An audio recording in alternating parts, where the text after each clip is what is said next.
कृष्णो रक्षतु मां चराचरगुरुः कृष्णं नमस्ये सदा। कृष्णेनैव सुरक्षितोऽहमसकृत् कृष्णाय दत्तं मनः।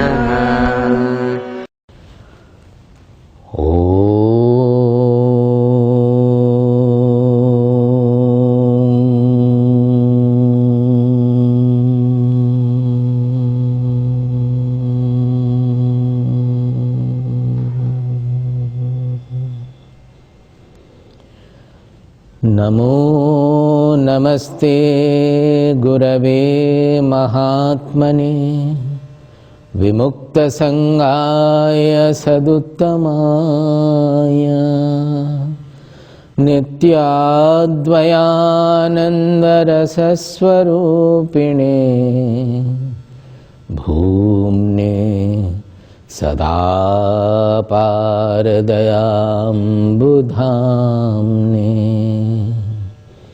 नमस्ते नमस्ते विभो विश्वमूर्ते, नमस्ते नमस्ते चिदानन्दमूर्ते, नमस्ते नमस्ते तपोयोगगम्य, नमस्ते नमस्ते श्रुतिज्ञानगम्य, नमस्ते नमस्ते तपोयोगगम्य, नमस्ते नमस्ते श्रुतिज्ञानगम्य। स्वाराज्य साम्राज्य विभूतिरेषा भवत्कृपा श्रीमहिमप्रसादात् प्राप्ता मया श्रीगुरवे महात्मने। नमो नमस्तेस्तु पुनर्नमोस्तु, नमो नमस्तेस्तु पुनर्नमोस्तु, नमो नमस्तेस्तु पुनर्नमोस्तु। नमस्तस्मै सदैकस्मै कस्मै चिन्महसे नमः। यदेतत् विश्वरूपेण राजते गुरुराजते, यदेतत् विश्वरूपेण राजते गुरुराजते। Jai Guru. Dear and blessed viewers, I am addressing you as blessed because all these days you have been listening to our Gurudev Swami Bhumananda Tirtha Ji, who has been bringing to you the loftiest thoughts and inspiration of human civilization from the prehistoric past. Can you imagine the blessedness of these sessions? This treasure has been preserved by our forefathers for the benefit of the society over how many thousands of years we don't know. Leaving all the worldly allurements and fears, they thought and thought, meditated and meditated, till they discovered the truth of our existence. Who am I and what the world perception is. And this knowledge is not like the other knowledges of the objective world or objective field, which once discovered, it can be written down and it can be read by the others and gained by others. This knowledge is knowledge of our own self, our own identity. So whatever is discovered, unless it is lived and felt by ourselves, that is, unless we discover it firsthand, mark my word, it has to be discovered firsthand. It is not like the other objective discoveries where the discoverer had discovered some long time back and we can utilize it and use it for our benefits, knowing it from the books and from other things. It is the knowledge about our own self. So whatever the scriptures say, whatever the rishis have said about ourselves, well, we may come to know of it from their statements, from their recordings, from their record of the discovery, from the presentations available in so many scriptures, so many prakarana granthas and other books. But unless this knowledge becomes true of ourselves, that means we discover ourselves firsthand, our real identity, this knowledge will not have its usefulness, will not have its power, will not have its brilliance. So, this knowledge has to be lived. It is a living knowledge.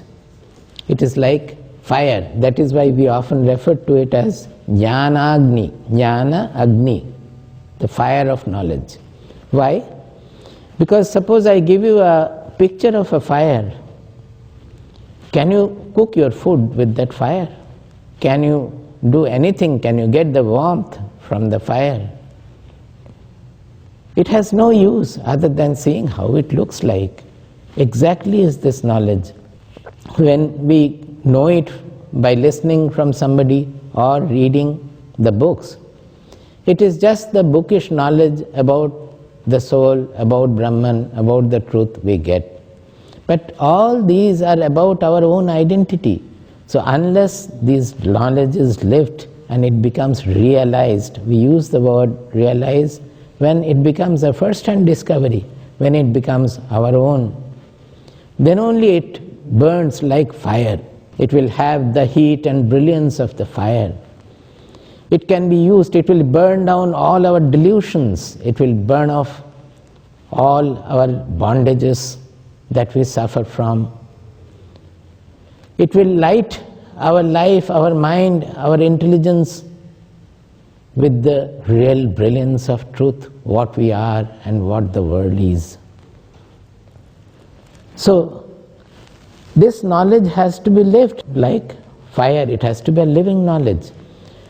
And how it has been preserved over this unknown period of time, over so many thousands of years, actually we don't know how many years, because there has been a lineage of Guru Parampara, a Guru Shishya Parampara. The discoverer of this knowledge, who has identified with the truth, he has, with his fire, he has lit the fire within the disciple. It is just like lighting a lamp with another lamp. To light a lamp, we need the flame of another lit lamp. Here also, the Guru lights the fire in the disciple. And the disciple's job is to keep that fire burning, keep that fire alive by his own sadhana, by his own pursuit.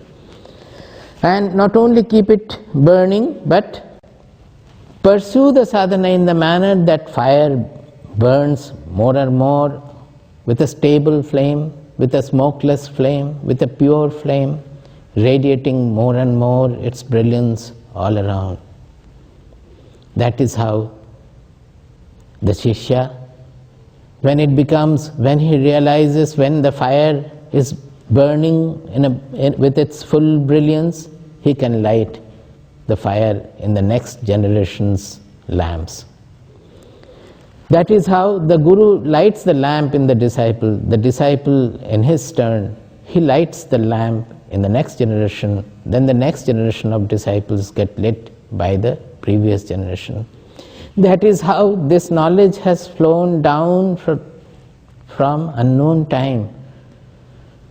So many thousands of years have passed. Even now this knowledge is alive in our country and maybe all over the globe. Our rishis have discovered and shown the way to individual fulfillment, the fulfillment of our individual life. Through this pursuit, through the discovery of our own identity, we get fulfilled, both our emotional as well as our intelligential part of our being. Both get fulfilled. But they have shown not only the way to the individual fulfillment, but also they have shown the way for how the society can remain on the auspicious track for long period, how the society can be sustained on its auspicious track. You can easily understand this unknown number of years our Indian society has survived. It is only because of this spiritual undercurrent flowing through the society. In every ages, in each era, there have been some people who have been inspired by this knowledge and who have realized this knowledge and have kept this knowledge alive in the society. They have been trying to bring back the society on the auspicious track through the dissemination of this knowledge. That is what is called Loka Sangraha. This Loka Sangraha word is very common in our texts. Bhagavad Gita repeatedly says that when a person becomes fulfilled or becomes a knower, what does he do? He says, he remains in Sarva Bhuta Hita. Sarva Bhuta Hite Rataha, he says. He works as long as he lives for the welfare of all the beings of the entire world. This Loka Sangraha means bringing back the society on the auspicious track. Lokasya unmarga pravritti nivrityartham karma. That means left to itself, the society will have a natural tendency towards distraction. You can easily understand that all of us have violence in our mind. All of us are selfish. This selfishness always puts us into clashes. There are interpersonal clashes everywhere, in a family, in a professional setup, in the society. Everywhere we are suffering from these interpersonal clashes. And mostly it is because of our constricted selfish vision. So given these vociferous tendencies in the people, a society always will move towards degeneration, towards destruction. So the main purpose, main work of the realized souls has been to bring back the society on the auspicious track, to institute and disseminate this knowledge so that the society remains on the auspicious track.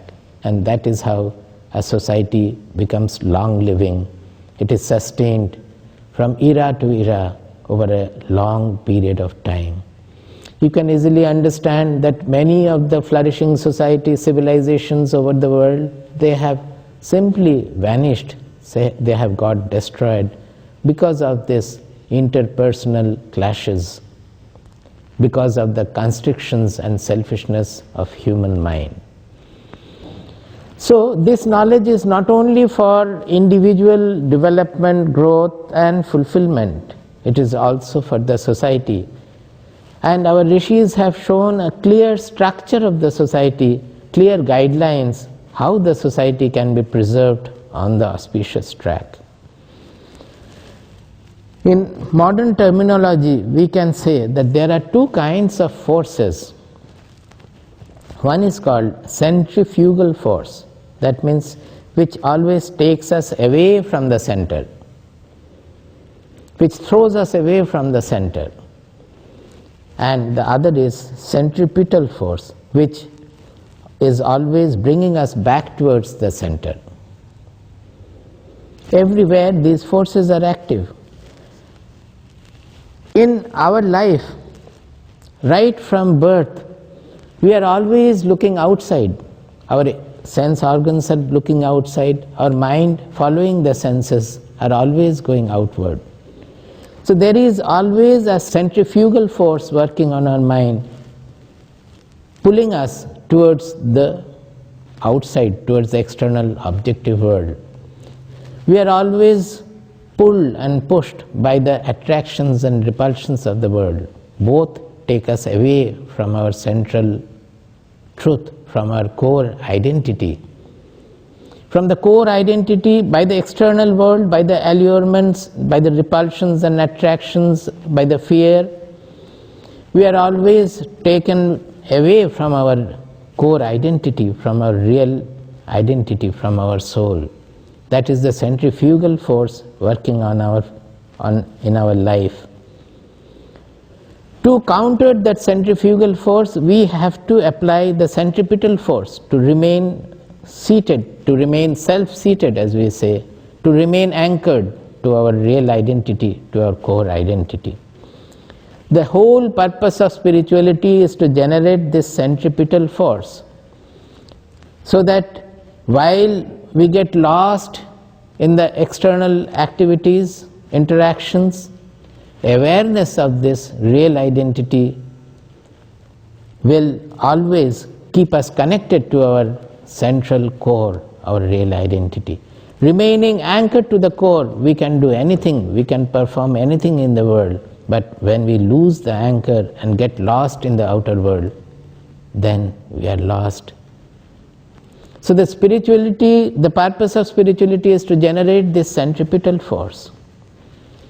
This is regarding the individual life, that we have to generate throughout our life this centripetal force, so that we can remain anchored to our soul, to ourself, to our core identity. By that, all our actions, they will not make us dissipated. They will all converge to that ultimate goal of fulfillment, where lies the one single truth. So although we will be busy with the worldly interactions, behind that, this truth will always be lit as a cynosure. We will always move towards the truth through all our interactions.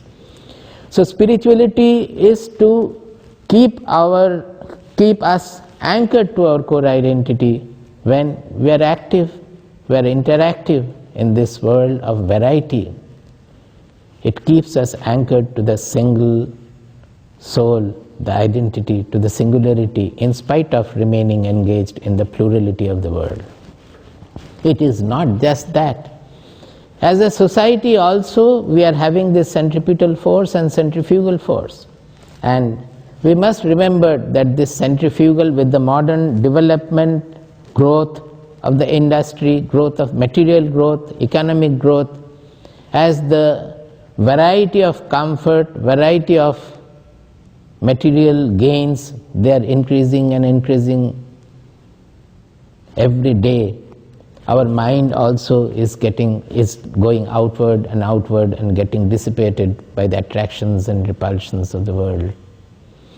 So as the material progress of the universe, if you can call it progress, I have reservation in calling it progress, but as the material life is growing in its variety, in its pull, in its centrifugal force, as a society, to preserve the society also, we have to generate more and more of centripetal force.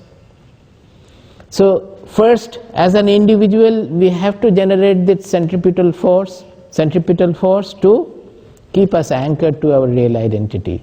And once we are doing it, we have to take care of the society also, and whatever we can do to generate this centripetal force for the society, we have to do it.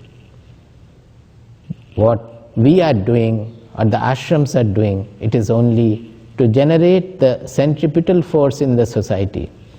So the necessity of the spiritual dissemination, necessity of the ashrams becoming active in the social field to disseminate this knowledge more and more in the current perspective, in a form which will be applicable to the people, which the people can apply in their day-to-day life in a more realistic manner. It becomes more and more important as days pass. So it is a bounden duty on the ashrams and the saints, sannyasins, brahmacharis, and whoever feels that he has gained from this spiritual knowledge.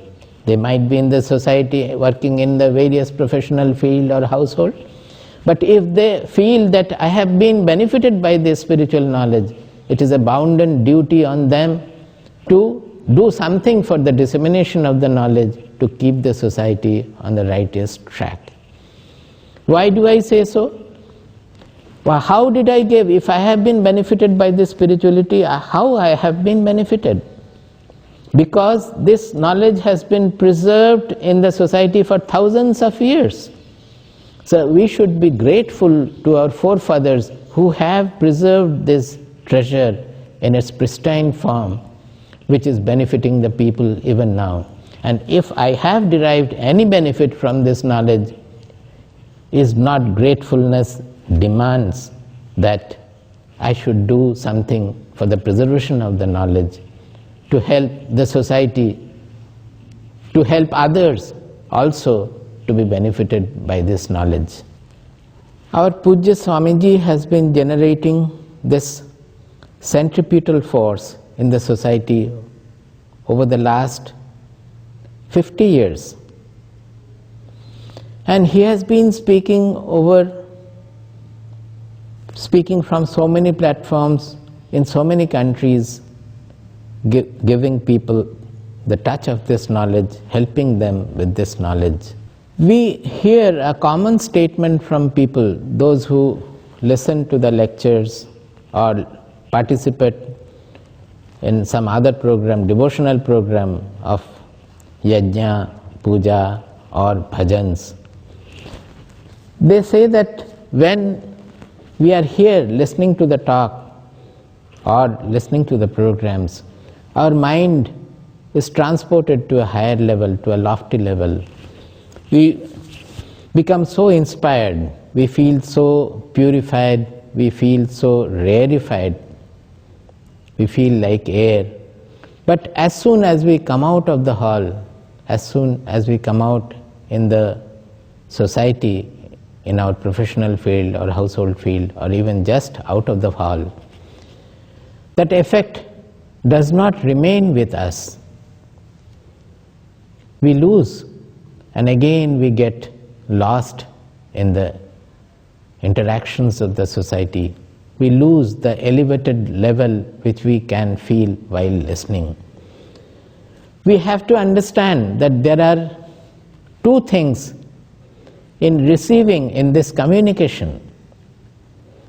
Whatever is being communicated, the effect will be most when we have two qualities. The two qualities are receptivity and retentivity. By receptivity we mean when something is being communicated, the listener is able to grasp, if not the whole, at least to the maximum. This basically comes with the attentiveness of the listener. That means his mind should not be distracted by various other desires, fears, anticipations, anxieties and whatnot. He should be focused to what he is listening, and more than that, he must be humble. That receptivity is directly proportional to humility. Because more than the attention, what hinders our listening and receiving the communication is the ego. Maybe we have thought something with our intelligence, and whenever we listen to something, It's not that we should not rationally analyze it, but there the ego comes forward and it does not agree to accept whatever is being communicated. So naturally there is a resistance. The communication does not flow in. The water flows in only when the surface is concave. It gets collected in a concave terrain. But if there is a peak like the mountain peak, if as much water we pour on the peak, everything it flows down. It is not received or collected by the peak. So the ego is just like that. That ego disallows us to receive the knowledge, receive the communication, receive the benefit of the communication. But there is another problem also. Even when we receive, when we come out of the sessions, we come out into the world, we are not able to retain it. This retentivity, which we generally refer to, that we are like the perforated vessels, that something is given, well, it is contained in that, but very soon it falls off the vessel becomes empty. It will continue to be so until we generate our own inner power, the connectivity with our own anchor, with our own inner true anchor. Unless there is a deliberate effort to do it, whatever we listen to, and even if we receive a very blissful state, a very inspiring state while listening to the bhajans or listening to the lectures, it will not remain with us. Only the memory will remain, but it will not remain active in our life.